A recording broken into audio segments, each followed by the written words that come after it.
전문성과 현장성 살아있는 고품격 하이 퀄리티 범죄 수사 토크를 지향하는 시간입니다. 아는 경찰 시작하겠습니다. 배상훈 전 서울경찰청 범죄심리 분석관 나오셨습니다. 어서 오십시오. 안녕하세요. 네, 김은배 전 서울경찰청 국제범죄수사팀장도 함께합니다. 안녕하십니까? 안녕하십니까? 예. 경영난을 겪고 있는 여러 가지 사업장들, 직종, 직군 많이 있습니다. 이 중에서 항공사들, 상당히 항공업계 다 힘들다고 했는데 그동안 경영난을 겪어왔던 이스타항공이라고 있습니다. 제주항공에 매각 추진을 했지만 무산이 됐고 바로 정리해고 카드를 꺼내들었고 배상훈 교수님 600명 넘는 직원들을 정리해고하기로 통보까지 끝냈다고요? 네, 7일 날 그것도 사내 이메일로 네. 통보를 했다고 합니다. 605명이고 나머지 몇십 명 정도는 이제 다른 형태의 이걸 뭐라고 하나요? 희망퇴직이라고 해야 되나요? 희망퇴직이 98명. 98명이라고 하는데 그것도 네. 사실은 해고와 별 차이 없는데 또 이메일로 통보를 했고요.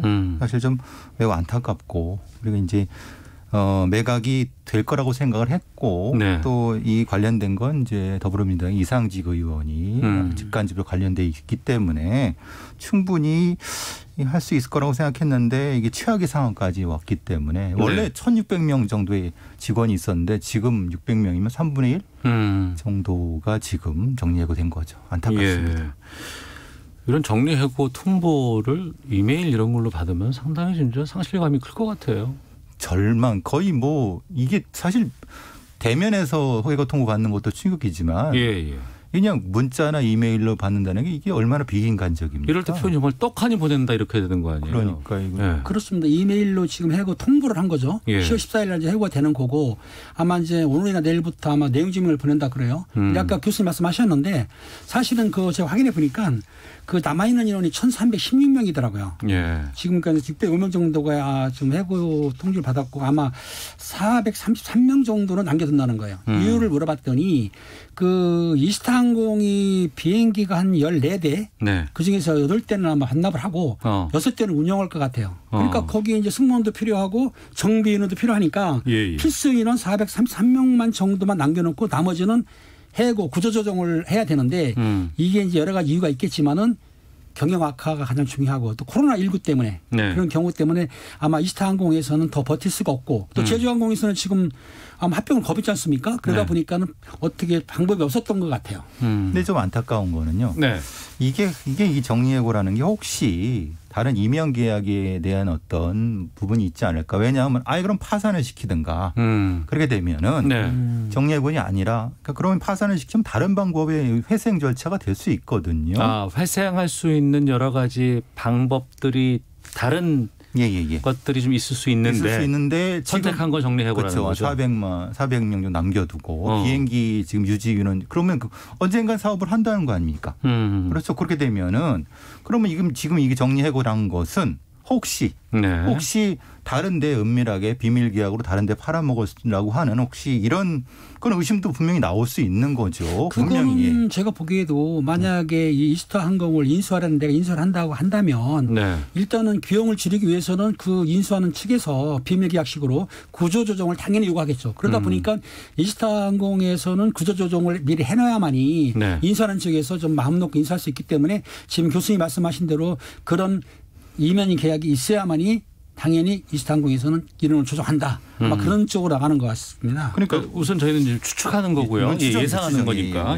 그런데 다른 방법이 충분히 있었음에도 불구하고 어떤 방법들이 있을까요? 왜냐하면 분명히 이건 이상직 의원과 관련된 부분이 있었고 또 하나는 여러 가지 정부가 고용유지 지원금도 분명히 보장을 했었고 기간산업 지원금도 40조나 지금 있는 상태이거든요. 그러니까 고용유지 지원금이라고 하면 우리가 이제 코로나19 상황이 처음부터 이제 시작됐을 때 이제 1차 추경, 2차 추경 이런 과정에서 여러 가지 얘기들이 있었어요. 그러니까 사업장이 망하면 더 이상 끝나버리니까 더 이상 다시 일어날 수 없으니까 그 망하기 전까지는 정부에서 좀 지원을 해주겠다라고 하는 게 고용유지 지원금 아니겠어요? 그렇죠. 그것도 총상 임금의 70%, 90%, 70에서 90%까지 보증해 준다고 하면은 회사 쪽에서는 10에서 20% 정도만 부담을 하게 되면은 충분히 회사는 유지될 수 있는데 왜 이런 극단적인 선택을 했는지에 대한 이제 부분이 고용 있죠. 보험료를 납부를 해야 되는데 예. 이스타 항공에서 지금 5억 원 정도를 체납을 한 거예요. 그러니까 고용 보험료 자체를 내지 않았던 겁니다. 그러다 보니까는 그 노조 측에서 뭐라고 하냐면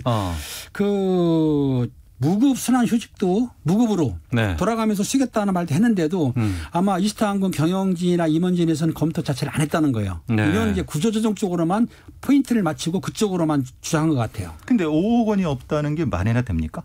이스타항공 같은 큰 회사. 그래서 잔고에 이제 5억 원이 없다는 얘기죠. 그런데 그러면은 직관적 관련돼 있는 이상직 의원과 관련돼 있는 뭐 제가 알기는 자녀가 거기 이스타홀딩스에 이사로 돼 있고 뭐 그거 그만뒀다고 하더만 어쨌든 따님이 예. 그러면 그 정도 없다.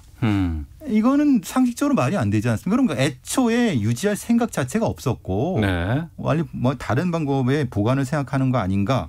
지금 흘러가는 그 흐름 자체가 이건 노동자들을 거의 뭐 죽음으로 내모는 것 정도로 그냥 직선으로 가는 거고 다른 방법을 거의 생각하지 않은 거 아니냐라고 하는 판단이 든다는 거죠. 그런데 여기 중요한 거는 이상직 의원께서 실질적으로는 그 전에 벌써 손을 뗐어요 법적으로.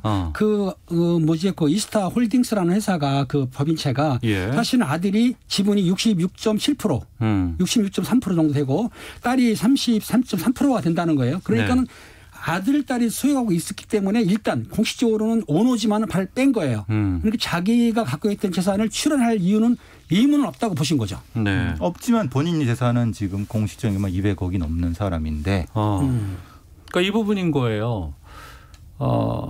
이미 이스타항공은 코로나19가 발생하기 이전에 매각 진행을 지금 하고 있던 상황이었고 그 와중에 엎친 데 덮친 격으로 코로나19 때문에 항공업계 전반이 지금 다 흔들리고 있는 상황입니다. 이런 상황 속에서 다들 힘들죠. 힘들다고는 하지만 직장을 잃는 이런 그 노동자들이 가장 힘든 거 아니겠습니까? 그럼 거기서 어떤 출구를 찾을 수 있는 노력들을 다양한 시각으로 해볼 수도 있을 것 같은데 그 부분에 대해서 나는 법적으로 책임 없다라고만 하는 거는 어떻게 좀 이해를 할 수 있을지에 대한 고민도 좀 있네요. 그렇죠. 근데 물론 법적으로 관련이 없지만은 어쨌든 이상직은 본인이 자녀들한테 어떻게든 뭐 이게 불법이 아니라 하더라도 어쨌든 증여가 된 거 아닙니까?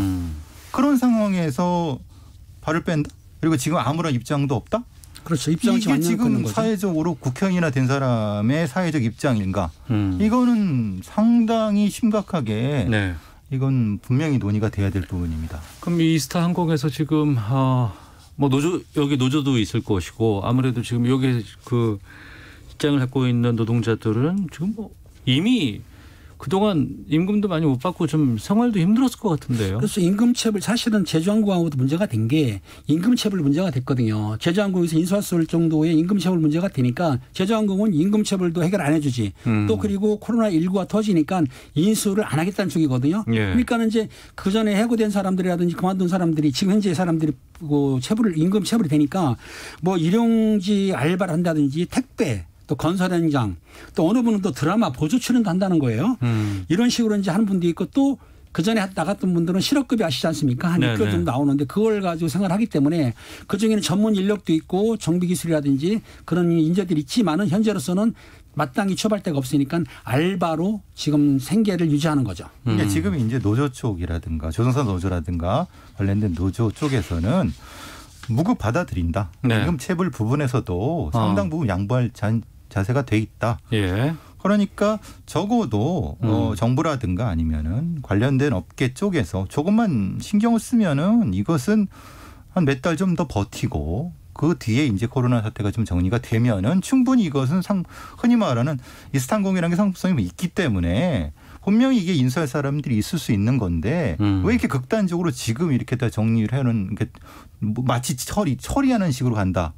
이거는 전혀 노동자들을 생각하지 않는 거라는 겁니다. 분명히 방안이 있음에도 불구하고 그러면은 글쎄요. 제가 계속 이상직 의원에 대해 물고 늘어졌지만은 더불어민주당 입장은 어떤 것인가? 전혀 법적으로 관련 게 없으니까 수백 명의 노동자들을 이렇게 거리로 내모는 거에 대해서는 더불어민주당의 입장은 없는가?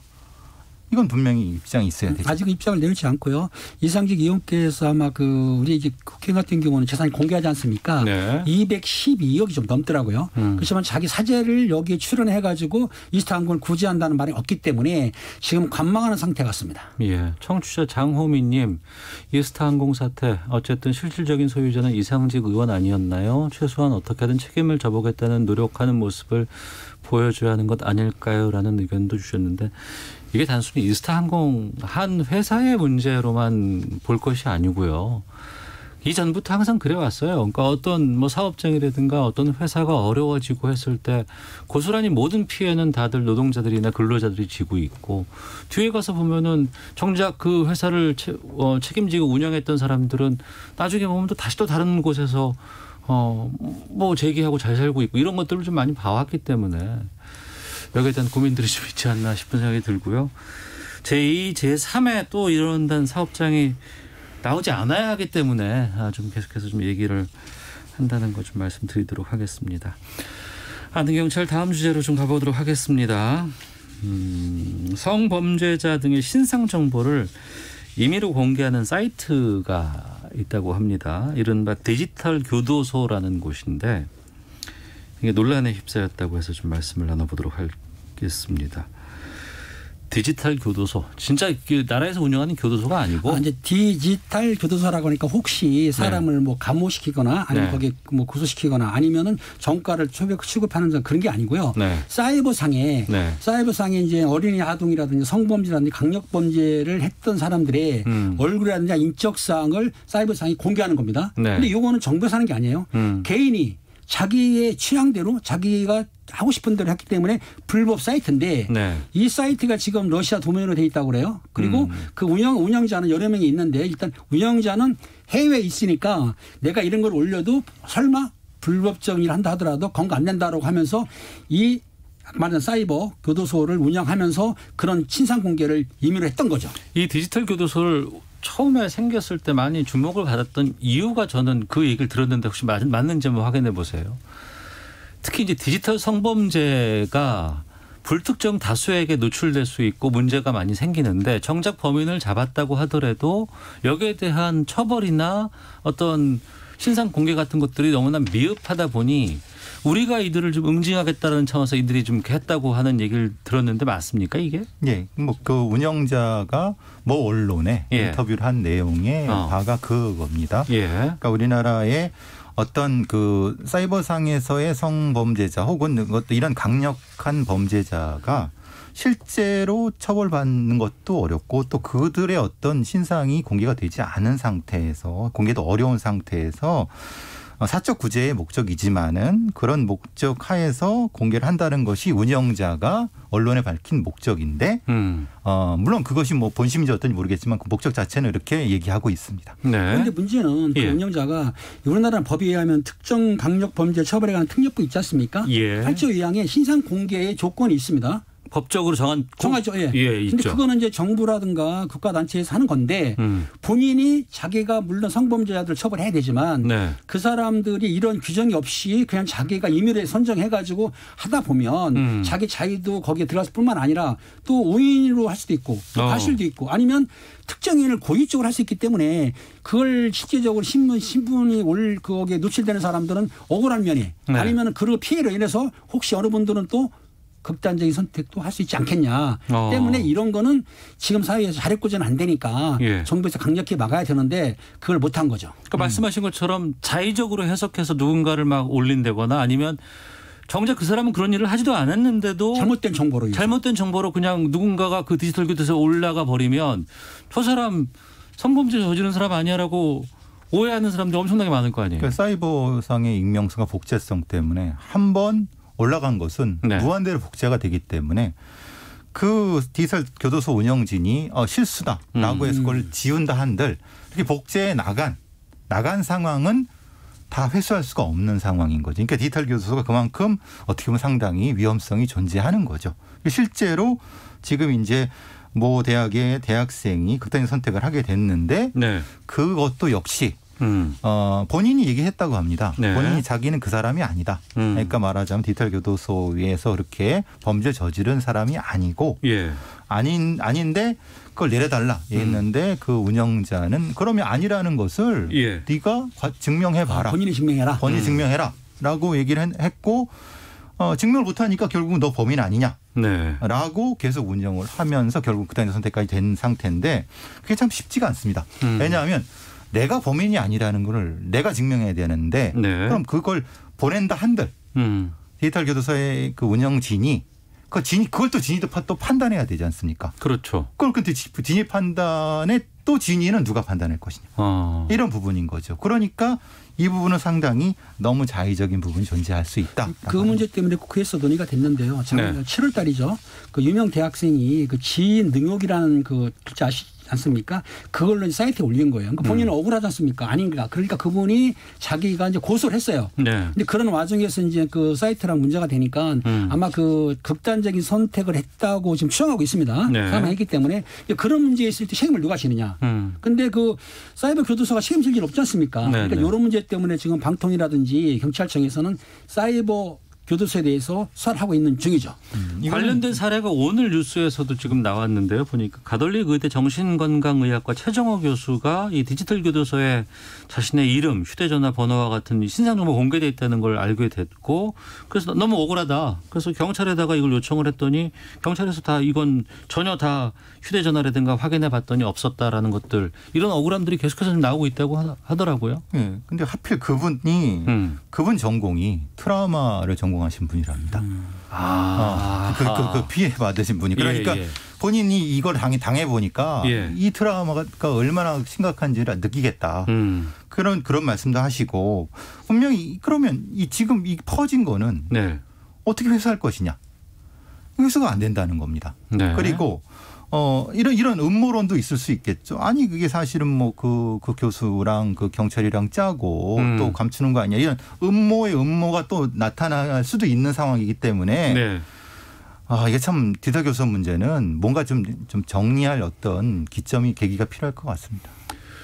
그 부분도 문제를 다뤄봐야 되겠지만 또 한편으로는 앞서 제일 처음에 얘기했던 거 성범죄 양형에 대한 국민적인 분노가 너무 높다 보니까 이런 오죽하면 이런 걸 만들었겠냐라는 이런 그 공감하는 여론도 꽤 있는 건 사실이거든요. 초기 이제 N번방, 박사방 그 사건이라든가 예. 관련된 사이버상의 성범죄 관련된 부분에서도 마찬가지죠. 너무나도 우리 사법부는 형량이 너무 낮고 대부분 벌금형이고 그렇죠. 뭐 이런 부분이기 때문에 그거에 대한 분노가 실제로는 디지털 교도소를 촉발시키는데 많은 영향을 준 거는 사실인 것 같습니다. 네. 그런데 이제 문제는 그렇게 한쪽 방향으로만 가다 보니까 그것의 어떤 상당히 단점, 나쁜 점 그리고 사실은 이런 부분들이 지금 그 생각을 못했던 부분들인 거죠, 사실. 그러면 이 디지털 교도소 운영 있잖아요. 이거를 막기 위해서는 뭐 경찰이 나서는 거야 되는 거예요? 어떻게 되는 거예요? 방통위가 해야 되나요? 그게 지금 문제가 있는 게 뭐냐면 물론 거기에 이제 그 경찰을 처벌할 거는 거기 이제 정통법상의 명예훼손이라든지 그다음 개인정보법 위반, 그 청소년 보호법이라든지 청소년 성아동 처벌법으로 처벌할 수 있지만 그 사이트를 삭제를 해야 되지 않습니까?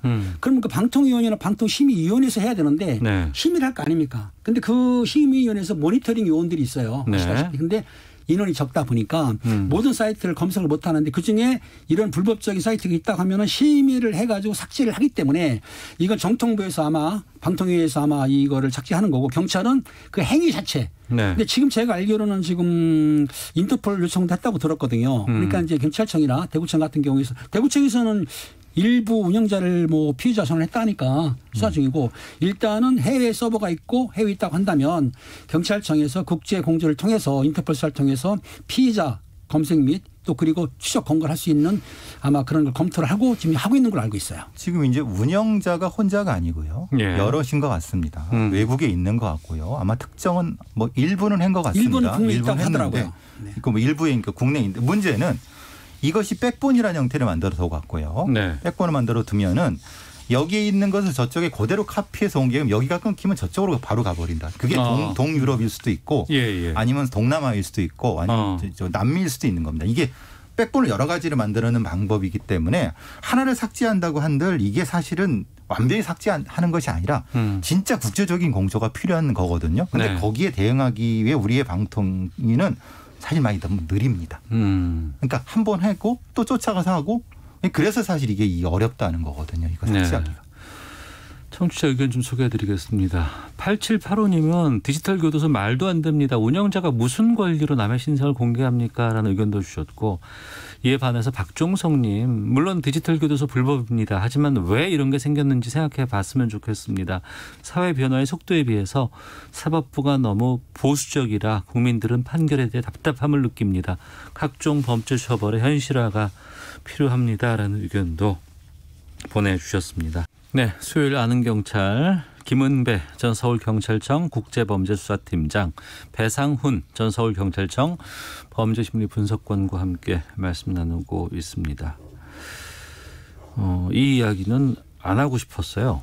또 이런 거가 안 왔으면 좋겠다고 생각을 했는데 오네요. 2008년이었습니다. 초등학생을 납치해서 성폭행 혐의로 징역 12년 선고받고 복역하고 있는 조두순 오는 12월에 출소된다고 합니다. 100일도 이제 출소가 안 남았어요. 지금쯤이면은 그럼 뭐 하고 있을까요?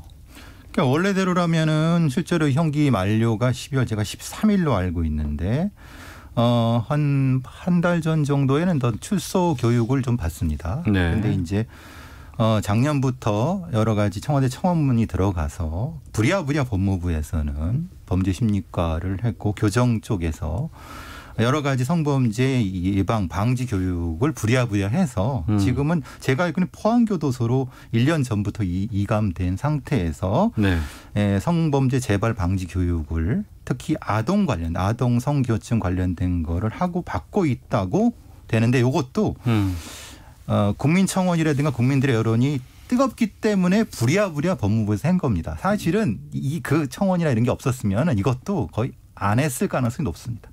네, 국민들이 분노하고 일어선 이유가 있습니다. 이 조두순 사건, 그전엔 조두순 사건이라고 부르지도 못했었어요. 근데 이제 그나마 이것도 여론 때문에 이름을 바꿀 수 있었고 워낙 당시의 사건이 충격적이었고 게다가 사건 자체도 충격적이었지만 재판 과정에서 이 조두순은 심신미약이 인정됐다면서요. 그렇습니다. 여러분들이 기억하기 싫지만 2008년도 그 12월 11일 안산에서 벌어진 일인데요. 8살 먹은 초등학생을 성폭행을 했는데 신체에 훼손을 한 겁니다. 그러다 보니까 검거돼가지고 재판 과정에서 뭐라고 했냐면 검찰에서는 무기징역을 구형한 걸로 알고 있는데요. 재판부에서는 그 당시에 심실 상실하고 미약이 있습니다. 심실 미약은 형을 강경할 수가 있어요. 그런데 심신미약을 주장했는데 심신미약을 인정했기 때문에 12년 형을 받았고 이번 12월 달에 출소하게 된 거죠. 그것도 이제 음주로 인한 그렇죠. 심신미약으로 한 거죠. 그 뒤에 이제 엄청나게 국민적 여론이 있어서 형법이 바뀌게 되는 계기가 된 것도 그 사건 때문인 거죠. 국민들의 기억 속에는 또렷이 남아있지만 12년 전에는 이런 게 가능했군요. 그렇죠. 심신미약이 인정받을 수도 있었군요. 심신미약 정도가 지금도 인정 안 하는 건 아닌데 지금 그런 판결부에서 좀 그걸 지향하는 쪽이죠. 네. 예. 그 말이나 됩니까? 술을 먹었다고 그리고 그걸 해서 그렇게 범죄를 했는데 그걸 감경한다는 게 이게 야만의 시대 아닙니까? 그러니까요. 얼굴 공개라도 좀 해달라라는 청원도 계속 있었고 또 성범죄자 알림이 사이트 있지 않습니까? 여기에 올라가는 거 말고 좀 온라인상에 좀 유포해달라 이런 주장도 있었다고 해요.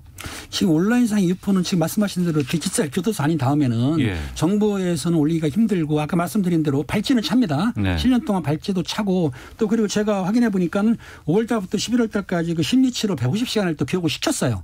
그 출소하게 되면은 발찌도 차고 그 알림 서비스를 받는데 알림선을 알다시피 그 지역에서 들어가야 보잖아요. 근데 전 국민이 알 수는 없습니다. 하지만 정부에서 끝난 사건을 그 당시에 이걸 아까 말씀드린 강력범죄 거기에 해당이 안 됐기 때문에 그래서 문제는 인터넷상이나 얼굴을 지금 공개하기에는 공식적으로 공개하지는 못하는 걸 알고 있는데 모 방송사에서 얼굴을 잠깐 나온 적은 있습니다. 근데 그 얼굴도 과거 얼굴이고 과거 얼굴이죠. 네, 지금 어떻게 변했는지 어떤 상황이 있는지는 우리가 알 수 없잖아요. 그러니까 지금 그게 사이트 지역의 사이트로 들어가서 볼 수 있는데 그 본 거를 캡처해서 유포했을 경우 안 되죠. 법적 문제가 됩니다. 그렇죠.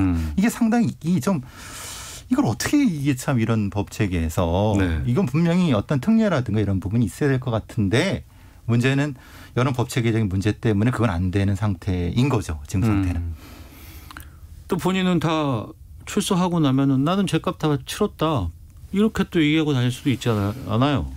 그렇겠죠. 그러고 제가 뭐 한 말씀 드리면은 이런 아동 성범죄자들이요 얼굴이 상당히 호감형으로 생겼습니다.